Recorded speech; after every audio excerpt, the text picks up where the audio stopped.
তোমার স্বপ্ন কি তুমি বড় হয়ে কি হইবা? আমি বড় হয়ে একটি গরুর খামার ধরনের অনেক বড় একটি শখ আছে। কেন আমি নিজের হাতে গরু বানাই বেচবো, এটা আমার অনেক শখ।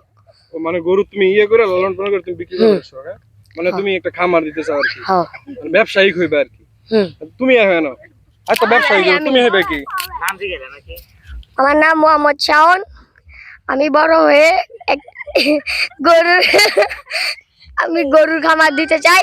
তোমরা কি সবাই গরুর মানে গরু দেখে কি সবাই গরুর না না না, কৃষক গরুর খামার দিতে চাই, নিজের হাতে লালন পালন করে কুরবানি দিতে চাই। ভালো, মানে হ্যাঁ ওই কুরবানি দেওয়ার জন্য। তুমি কি হইবা? আমি বড় হয়ে একটা গরু খামার দিব। গরু খামার দিয়ে আমি গরু দান করবো, গরু একটা। মানে গরু দান করো, তোমার থেকে বড় স্বপ্ন লোকের।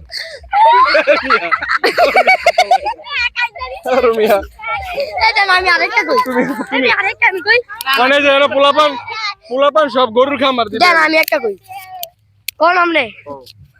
আমি বড় হয়ে আরেকটি স্বপ্ন আছে, তা হলো আমি বিদেশ যেয়ে তারপর আমার মাকে লয়ে যাবো উমরা করানোর জন্য। আলহামদুলিল্লাহ, সুন্দর একটা কথা বলছেন।